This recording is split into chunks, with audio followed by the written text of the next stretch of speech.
بسم الله الرحمن الرحيم وبه نستعين صلى الله على نبي الكريم وعلى آله وأصحابه والتابعين لهم بإحسان إلى يوم الدين. أما بعد، السلام عليكم ورحمة الله تعالى وبركاته.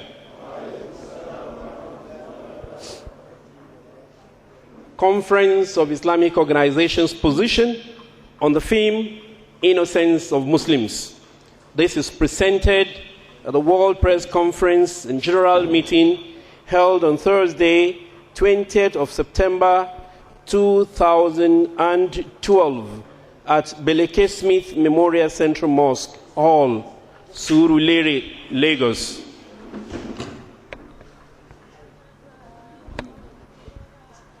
The Conference of Islamic Organizations, CIO, having observed the global protests triggered by the misguided and very provocative attempt to slander our beloved Prophet Muhammad sallallahu alaihi wasallam through a film produced in the United States of America, and the public outbursts of rage and indignation expressed by Muslims across the world, decides to take steps to correct the unfortunate situation through a meeting between the representatives of the organization and the officials of the U.S. Embassy in Nigeria.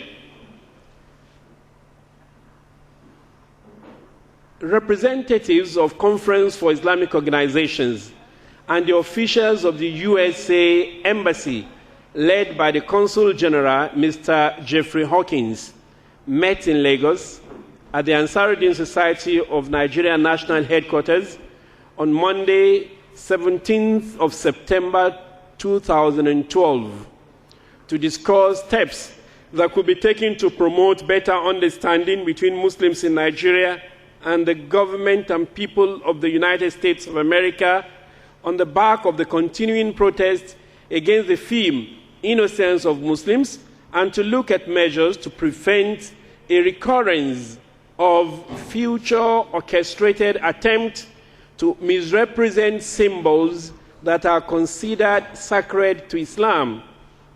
The Consul General, Mr. Hawkins, acknowledges and appreciates the non-violent and constructive dialogue approach adopted by the Conference for Islamic Organizations and most Muslims in Nigeria. He condemns the theme as well as any deliberate effort to ridicule, insult, or attack symbol considered sacred by other religions and cultures. He expressed outrage at the attack on U.S. interests in parts of the Muslim world as a fallout of the protests. The Consul General acknowledges the positive contribution of Muslims and Islam to the development of the United States of America, and would rather want to see a strong and united Nigeria where Muslims and Christians, North and South, work together for the progress and development of the country.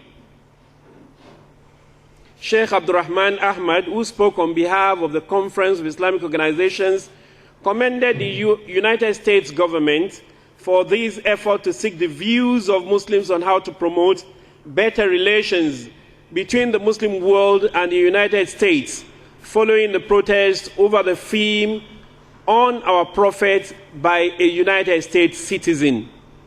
He condemns the theme Innocence of Muslims in the strongest possible terms and described the producers and promoters as pathological haters, enemies of international peace and security, and agents of the devil.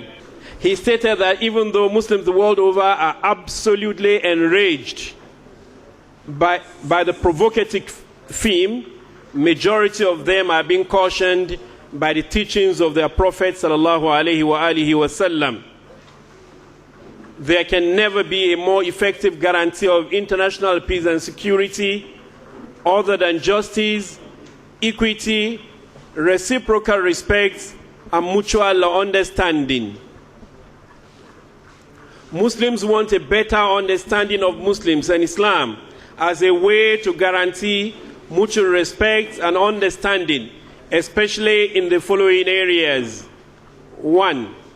Muslims will never accept that the symbols of Islam, such as Allah, our Creator, the Prophet Muhammad sallallahu alayhi wa sallam, and all the other prophets sent by Allah, the Quran, and our places of worship are subjected to ridicule, insult, and attack in the name of freedom of expression.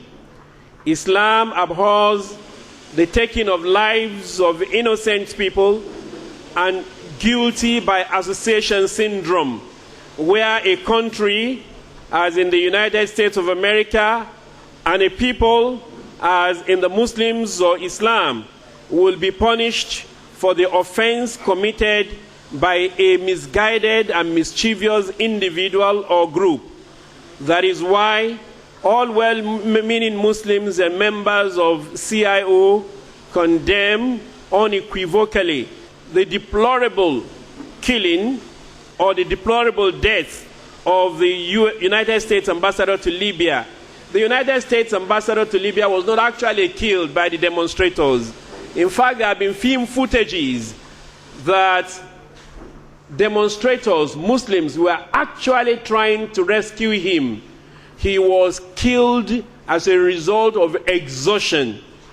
He was not directly killed by the demonstrator. This has been confirmed even by the CNN and all other international media of mass communication. So it will be erroneous to attribute the death of the ambassador, United States ambassador to Libya, directly to the demonstrators. No, they didn't kill him. Unfortunately, he died. This death is unfortunate because the protests in the first place are avoidable.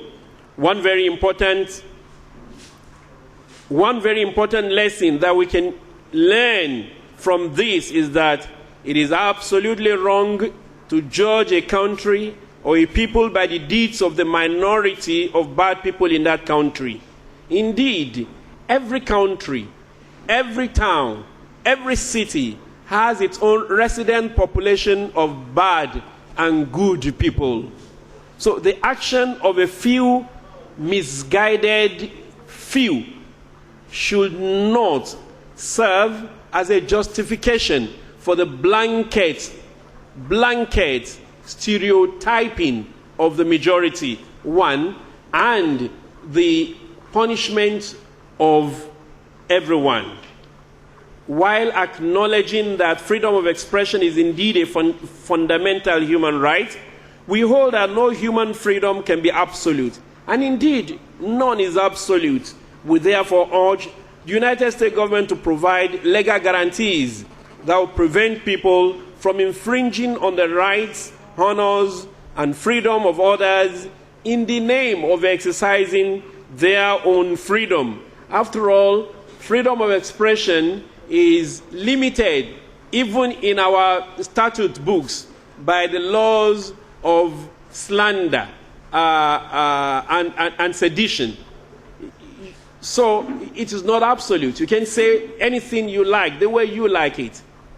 And if we want peace in the world, we must be able to understand and respect our differences. It is true that this is a multicultural world. Islam is not new to multiculturalism. Islam is not new to pluralism. Medina was thoroughly pluralistic and multicultural. And the Prophet ﷺ made the best out of the multicultural society, and his example stands to be matched. It cannot even be matched.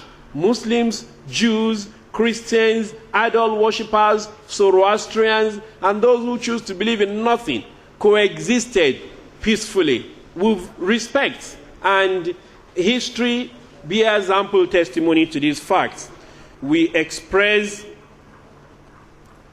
the sort of legal guarantees put in place to limit the freedom of expression of people who deny the Holocaust or write negative things about the Holocaust is the minimum the Muslims demand from the U.S. government.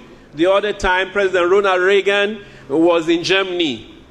And when he got to the site of the Holocaust, he paid respect to a Christian clergyman who was a victim there. And that led to protests in Israel. Eventually, President Ronald Reagan had to apologize. Why?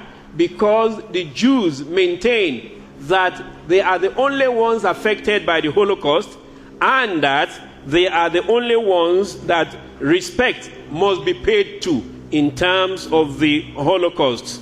Muslims in Nigeria commend the initiative of the U.S. government on interreligious dialogue, but urges even-handedness and a level playing ground. Even-handedness, level playing ground, and sincerity in the way the United States relates with Christians and Muslim bodies in Nigeria. At the moment, we feel Muslims don't get equal and fair treatment. We feel Muslims are being shortchanged. We express our readiness to work with the United States of America to promote our mutual interests and are willing to support measures that can advance these interests. On these notes, we are calling on Muslims in this country, as much as we are enraged by the provocative theme that was produced to attempt to slander our Prophet Muhammad sallallahu alaihi wasallam, we must protest. Like Sheikh Qardawi said, we must protest with sense. We must get angry for the Prophet with the character traits of the Prophet sallallahu alaihi wasallam, displacing aggression, attacking Christians, attacking churches, attacking non-Muslims is not a way to protest against the violation of the honor of the Prophet.